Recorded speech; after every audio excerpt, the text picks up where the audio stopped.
Hello dear students,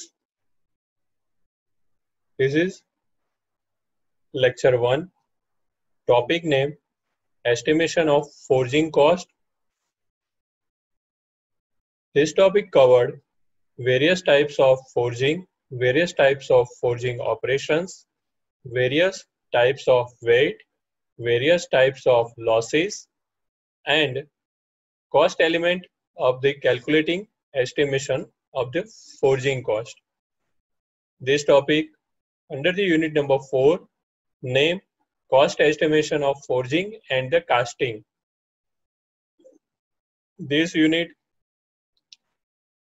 under the subject of estimating, costing and engineering contracting. The subject offered in Diploma Mechanical Semester 5.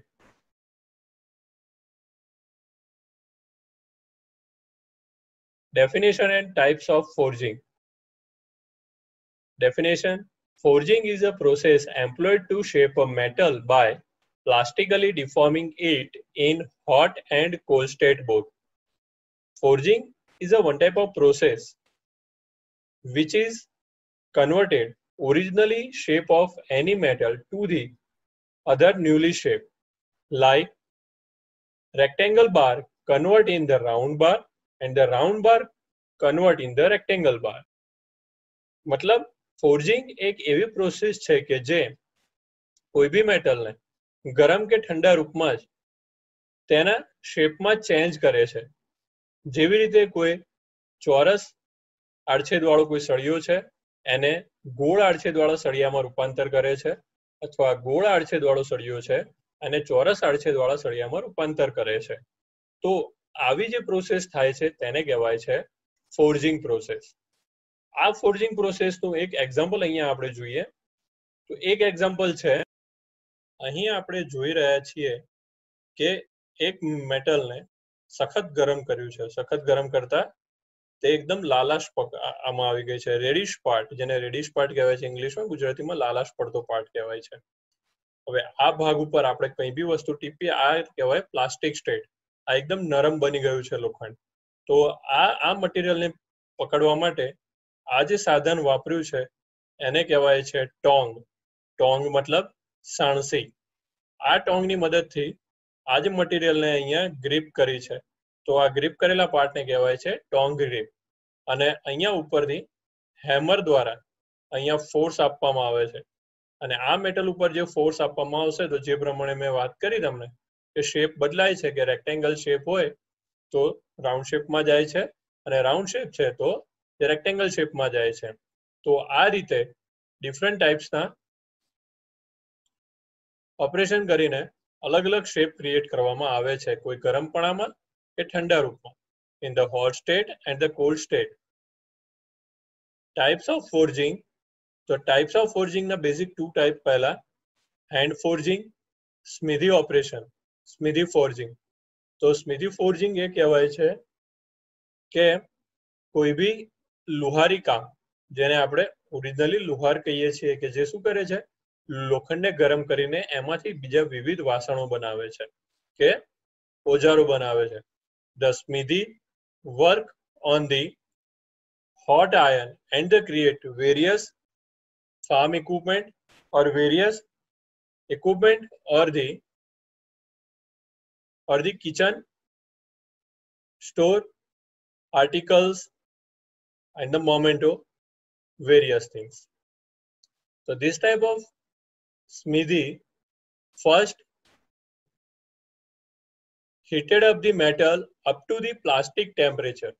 Plastic temperature, I said again here, the plastic temperature. Plastic temperature means કે તેને plastic temperature સુધી એકદમ ગરમ કરવામાં આવે છે અને આ ગરમ કરેલ પાર્ટને હથોડી વડે ટીપીને તેને બીજા પાર્ટમાં રૂપાંતર કરે છે, એને કહેવાય છે હેન્ડ ફોર્જિંગ. એના પછી આવે છે જે મશીન ફોર્જિંગ. તો મશીન ફોર્જિંગ એ છે કે કોઈ બી ગરમ કરેલ પાર્ટને તમે ડાઈ અને પંચની વચ્ચે મૂકી દેવામાં આવે તો ઉપરથી ફોર્સ આપતા જે પંચની રૂપે હેમર તમારા વર્કપીસ ઉપર ફોર્સ આવે છે અને ડાઈમાં રહેલા શેપ પ્રમાણે વર્કપીસ ડાઈનો શેપ ધારણ કરી લે છે. આને કહેવાય છે મશીન ફોર્જિંગ. એના પછી છે ડ્રોપ ફોર્જિંગ અને પ્રેસ ફોર્જિંગ. આ બેઝિક 4 પ્રકારના ફોર્જિંગના ટાઈપ્સ છે. Types of forging operations. First, drawing down operation. In these operations, length will be increased and the cross section will be decreased. How? We already learned in the semester 3 strength of material subject. When we apply the tensile force, the length will be increased and the cross section will be decreased. The same force applied here. That we see in the figure. આપણે semester 3 ના strength of material સબ્જેક્ટમાં જોયું હતું કે કોઈ બી મેટલને તમે કોઈ બી પાર્ટને ટેન્સાઇલ ફોર્સ આપો તો એની લંબાઈમાં વધારો થાય છે અને તેના ક્રોસ સેક્શનમાં ઘટાડો થાય છે. તો જોઈએ અહીંયા. તો આ છે મેઇન વર્કપીસ.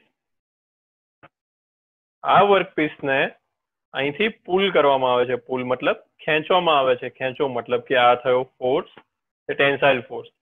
અહીંયા ટેન્સાઇલ ફોર્સ આપવામાં આવે છે. તો અહીંયા જે આ ક્રોસ સેક્શન રહેલું છે, આ જે ક્રોસ સેક્શન પ્રમાણે અહીંયા જે શેપ બને છે એ શેપને અહીંથી બહાર નીકળતા આ શેપ ધારણ કરે છે.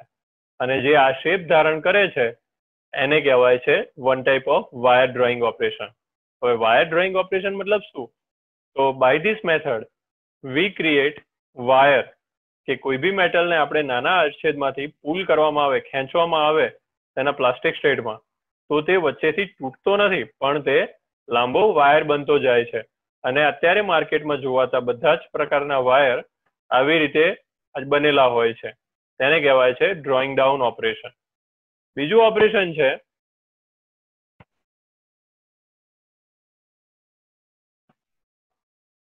upsetting operation.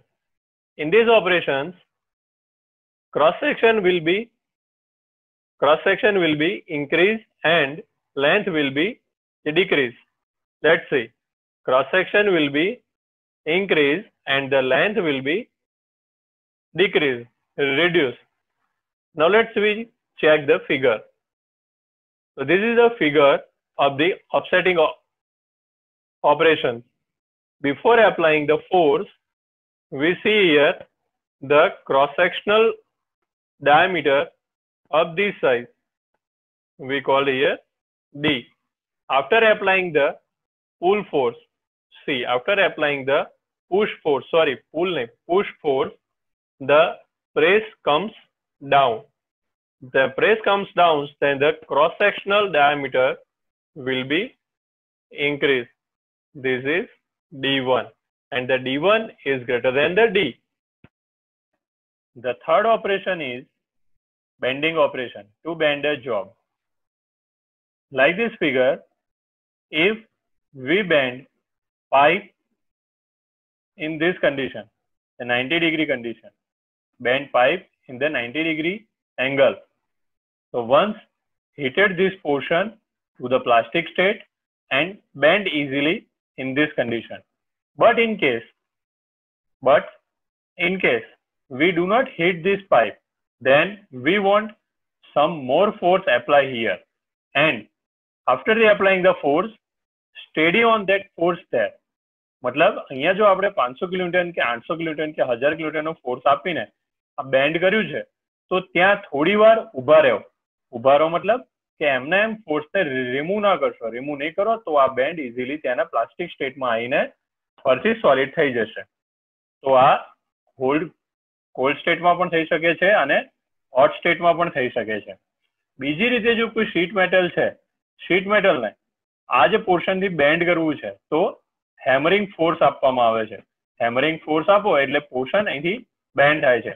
આ જગ્યાએથી કેમ બેન્ડ થાય છે? કારણ કે આને થોડો, જેમ આપણે એસએમમાં ભણે કેન્ટિલીવર બીમ, એ પ્રકારે થોડો અહીંયા બેન્ડિંગ થવા માટેનો એક સ્લેબ રહેશે કે જે સ્ટેડી રહેશે, એ બેન્ડ નહીં થાય. ત્યાંથી આગળથી એ પોર્શન બેન્ડ થશે. અને અહીંયા જો કોઈ સ્ટેડી પાર્ટ આપવામાં આવે છે તો એ જે સ્ટેડી પાર્ટને અનુરૂપ એ પ્રોડક્ટ અહીંથી બેન્ડ થઈ જશે. તો આ રીતે બેન્ડિંગ ઓપરેશન થાય છે. The next is punching and the drifting operation. તો પંચિંગ ઓપરેશન મતલબ કે આપણે હોલ ક્રિએટ કરવો છે. આપણે generally hole create drilling machine પર કરીએ છીએ, પણ તમે જોયું હોય કે પાર્ટને તમે ગરમ કર્યો હોય સખત ગરમ, તો એને પછી ડ્રિલિંગ મશીન ઉપર લઈ જઈને હોલ ક્રિએટ કરવા ના જવો, તો ત્યારે શું કરવું પડે? ત્યારે પંચિંગ ઓપરેશન થી એને પંચ પાડી દેવું પડે. અથવા કોઈ એકદમ નાની શીટ મેટલ છે, થિન શીટ મેટલ, એને તમે ડ્રિલિંગ મશીન પર લઈ જાઓ તો શીટ મેટલ ફાટી જાય છે. તો એવા કેસમાં પણ પંચિંગની મદદથી પંચ થાય છે. જોઈએ આપણે અહીંયા એક એક્ઝામ્પલ. સોરી, આ ડ્રિફ્ટ આગળ થોડું આવી ગયું છે. તો એક્ઝામ્પલ શું કહે છે કે આ પંચ ટૂલને તમે કોઈ બી શીટ મેટલ પર એપ્લાય કરો એટલે ત્યાં હોલ ક્રિએટ થાય છે નાનો. આ હોલ ક્રિએટ થયો, આ જે વર્કપીસને તમે એને રિવર્સ કરી દો એટલે હોલ નીચે જતો રહ્યો. ફરીથી ફોર્સ એપ્લાય કરો, ફોર્સ એપ્લાય કરશો એટલે આ પંચ એમને અંદર જશે. અંદર જતાની સાથે એ જે વર્કપીસ બહાર આવી જશે. વર્કપીસ બહાર આવી ગયું એટલે ઇઝીલી હોલ ક્રિએટ થઈ ગયું. તો આ પ્રોસેસને કહેવાય છે પંચિંગ ઓપરેશન. અને આ ઓપરેશન જનરલી કોલ્ડ સ્ટેટમાં થાય છે. એના પછી આવે છે ડ્રિફ્ટિંગ ઓપરેશન. ડ્રિફ્ટિંગ ઓપરેશનમાં એવું થાય છે કે જે હોલ કરેલો પાર્ટ છે એને તમારે એનલાર્જ કરવો છે, કે મતલબ આ હોલ કરેલો પાર્ટ છે એને આટલા સાઈઝમાં એનલાર્જ કરવો છે. તો આ ઓપરેશનને કહેવાય છે ડ્રિફ્ટિંગ ઓપરેશન. આ ઓપરેશન કેવી રીતે થાય છે? તો આવી રીતે ટેપર ટૂલ લેવામાં આવે છે. ટેપર ટૂલ કે જેનો એક સાઈડ નાની હોય છે અને એક સાઈડ જે મોટી હોય છે. આવા જે ટેપર ટૂલની મદદથી હેમરિંગ કરવામાં આવે તો શું કરશે? જેમ સાઈઝ આગળ જતી જશે એમ ટૂલની સાઈઝ પ્રમાણે એ જે શીટ મેટલ કે એ જે મેટલનો પાર્ટ છે એ હોલ એનલાર્જ થતો જશે. હોલ એનલાર્જ થાય તો એની સાઈડમાં રહેલી જે મેટલ બી થોડી સાઈડમાં એનલાર્જ થાય. તો આ ઓપરેશનને કહેવાય છે ડ્રિફ્ટિંગ operation. Now the next operation is swedging operation. Swedging operation is reduce and finish the dia of job.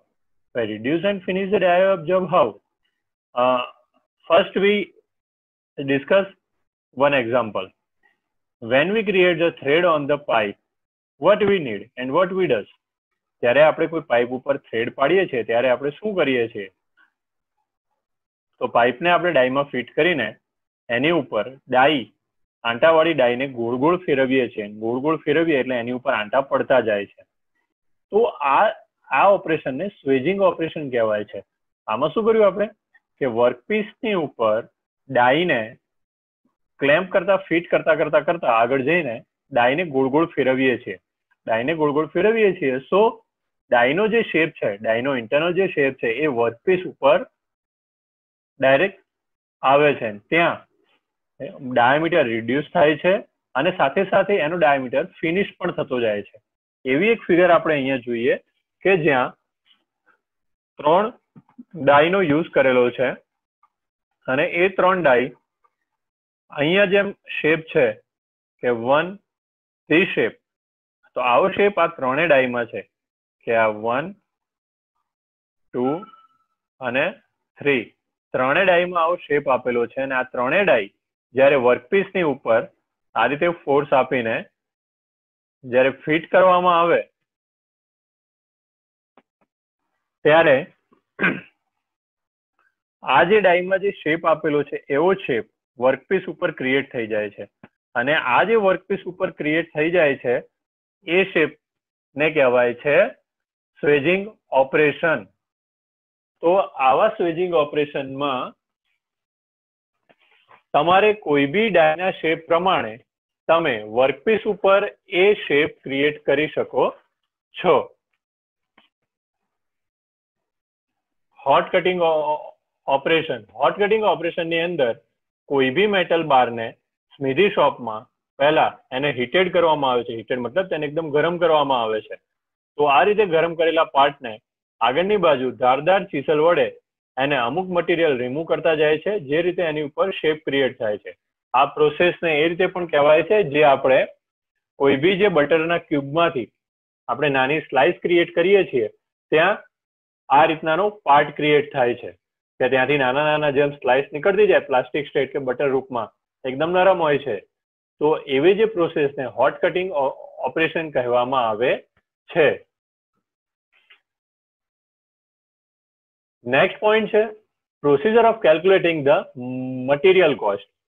તો આ જે પ્રોસીજરમાં આપણે શરૂઆતમાં પહેલા વાત કરીએ કે એક્ઝામ્પલની. મટીરિયલ કોસ્ટ આપણે જ્યારે કેલ્ક્યુલેટ કરવી છે ત્યારે તો મટીરિયલ માર્કેટમાંથી આપણે ખરીદીએ છીએ ત્યારથી લઈને આપણે ફિનિશ પ્રોડક્ટ બનાવીએ ત્યાં સુધીમાં જેટલું મટીરિયલ લોસ થાય છે એની કોસ્ટ પણ ગણવામાં આવે છે. સાદા એક્ઝામ્પલ તરીકે આપણે ઘરના રસોડામાંથી એક એક્ઝામ્પલ લઈએ. Now take with one example from our kitchen. When our mother or the sister buy some જે cauliflower or the gobi પત્તા કે કોબીજ અથવા તો ફુલાવર આપણે ખરીદે છે માર્કેટમાંથી ઘરે સબ્જી બનાવવા માટે, તો એ જે ફુલાવર કે ગોબી પત્તા જે ખરીદ્યું એ આખું શાક બનાવી દે છે? ના, એમાંથી થોડાક પત્તા ઉપરથી રિમૂવ કરી દે છે, જેને આપણે આપણી એની ભાષામાં જે આ રિમૂવ કરીએ છીએ એ ભાષામાં એને આપણે લોસીસ બોલશું. તો 2-3 પત્તા ઉપરથી રિમૂવ કરે છે, થોડા ફ્લાવરના લીફ ફુલાવરમાંથી થોડા લીફ આજુબાજુથી રિમૂવ કરે છે, થોડો હાર્ડ પોર્શન રિમૂવ કરી દે છે, થોડો બગડેલો પોર્શન રિમૂવ કરે છે, થોડો કોર જે સોલિડ કોર હોય છે એને જે રિમૂવ કરી દે છે. તો આવી રીતે સાદા એક્ઝામ્પલ તરીકે 500 ગ્રામ શાકભાજી તરીકે કોબીજ કે ફુલાવર લીધું છે તો તમારું શાક 500 ગ્રામ નહીં કપાય, એ ઓછું થશે, એ થશે 300, 350 કે 400 ગ્રામ, જે રીતે તમે મટીરિયલ રિમૂવ કર્યું છે એ રીતે. છોકરાઓ, આ થયું સાદું આપણા ઘરનું કિચન એક્ઝામ્પલ. આ એક્ઝામ્પલ પરથી આપણું અહીંયા કેવી રીતે એક્ઝામ્પલ સોલ્વ થાય જોઈએ. તો આપણે વેઇટ કેલ્ક્યુલેટ કરશું. ફોર્જિંગ શોપની અંદર પહેલા આપણે વેઇટ કેલ્ક્યુલેટ કરશું. તો ડિફરન્ટ ટાઈપ્સના વેઇટ આવે છે. મેં જેમ વાત કરી કે 500 ગ્રામનું જે આપણે વજન લીધું એ આપણે માર્કેટમાંથી સીધું લીધું, એને આપણે ફાઇનલ વેઇટ ગણીએ છીએ, અને શાક બન્યું 300 ગ્રામનું તો એ આપણું શેપ વેઇટ કહેવાય. હવે આ શેપ વેઇટ કેવી રીતે છે, હવે આપણે ઓરિજિનલી મિકેનિકલ સેન્ટેન્સમાં વાત કરીએ. તો કોઈ બી રાઉન્ડ બારનો એક બેઝિક શેપ આવે છે.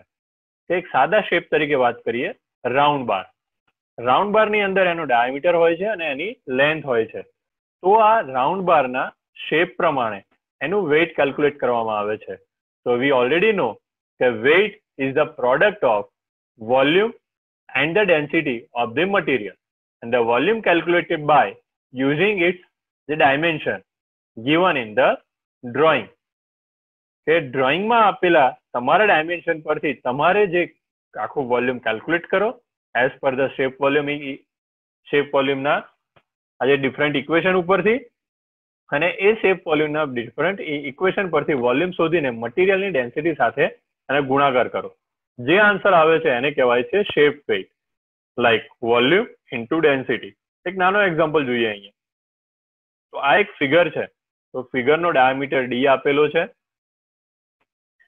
તો આ જે ફિગરનો ડાયામીટર ડી આપેલો છે અને રાઉન્ડ બારની લેન્થ આપેલી છે એલ. હવે આ જે રાઉન્ડ બારની એલ અને ડાયામીટર ડી છે તો એના પરથી એરિયા શોધીએ. તો એરિયા શું થાય? તો આપણને ખબર છે કે રાઉન્ડ બારનો એરિયા થાય છે π/4, એરિયા બરાબર π/4 ડી સ્ક્વેર. તો આ થયો એરિયા. અને વોલ્યુમ શું થાય છે? તો વોલ્યુમ બરાબર એરિયા ઇન્ટુ લેન્થ. વોલ્યુમ બરાબર એરિયા ઇન્ટુ લેન્થ.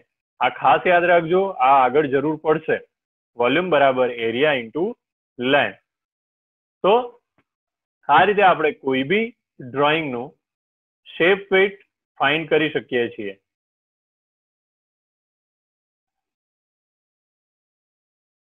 બીજું આવે છે નેટ વેઇટ. નેટ વેઇટ કહેવાય છે કે એ એવરેજ વેઇટ થાય છે finish forge part. Finish forge પાર્ટનું એવરેજ વેઇટ એક કેલ્ક્યુલેટ કરવામાં આવે છે કે જે થિયોરેટિકલ જે બી તમે કેલ્ક્યુલેટ કર્યું છે એના સમ ઓફ પર્સન્ટેજ એની ઉપર લેવામાં આવે છે. તો એ છે નેટ વેઇટના 3 થી 5% મોર દેન ઇટ શેપ વેઇટ આવે છે. નેટ વેઇટ એ 3 થી 5% શેપ વેઇટ ઉપરના જો વધારો આવે છે એને કહેવાય છે નેટ વેઇટ. ત્રીજું આવે છે ગ્રોસ વેઇટ. ગ્રોસ વેઇટ એ છે કે gross weight is the weight of top material required to produce forging. Its weight is calculated by multiplying net weight by a factor developed from the previous practical experience. Previous practical experience મતલબ કે આપણે પહેલો કોઈ part બનાવવા લીધો ત્યારે round બારની length લીધી હતી 100 mm ની અને આપણે જોઈતી હતી ફાઇનલ પ્રોડક્ટ 95 mm ની. તો આપણી જોડે 5 mm જ વધારાનું મટીરિયલ આપણે લીધું છે. હવે આપણે આખો જોબ બનાવી દીધો એટલે આપણને એક એક્સપિરિયન્સ મળ્યો કે 5 mm મટીરિયલ લેતા વધારાનું જો આપણો ફિનિશ પ્રોડક્ટ બનાવતા આપણને થોડી તકલીફ પડે છે કે એકદમ sharp point to point work કરવું પડે છે તો એવા ટાઈમમાં થોડું વધારે લઈ શકાય. તો એવી જે નેસેસિટી આમાં ગ્રોસ વેઇટમાં આપેલી છે જ્યારે ગ્રોસ વેઇટની અંદર એ જે મટીરિયલ કેલ્ક્યુલેટ કરીએ ત્યાં અને જો તમે ડાઈમાં મટીરિયલ કેલ્ક્યુલેટ કરવા માંગતા હોય ગ્રોસ વેઇટનો તો ક્લોઝ ડાઈ લેતા હોય તમે તો ત્યારે 10 to 15% શેપ વેઇટ લેવું પડે અને જો ઓપન ડાઈ લેતા હોય તો 60 થી 70% ટોટલ શેપ વેઇટ ના લેવા પડે. So this can also be calculated by adding the different forging losses into the net weight of forging. આ ગ્રોસ વેઇટ બીજી રીતે પણ ગણી શકાય છે કે વિવિધ પ્રકારના લોસીસને તમારા નેટ વેઇટમાં એડ કરીને ગ્રોસ વેઇટ ગણાય છે. તો એના પછી આવે છે કન્ઝ્યુમ મટીરિયલ. કન્ઝ્યુમ મટીરિયલ મતલબ the bar cutting from the billet or the bar material. Due to the cutting, some material losses occur. Calculate this all weight to find consumed material.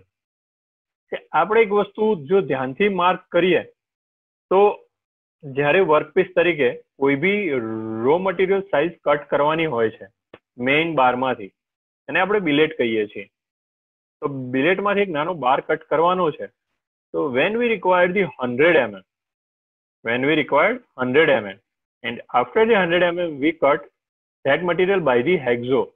At that time 2 to 3 mm additionally material also be cut down by the width of hexo.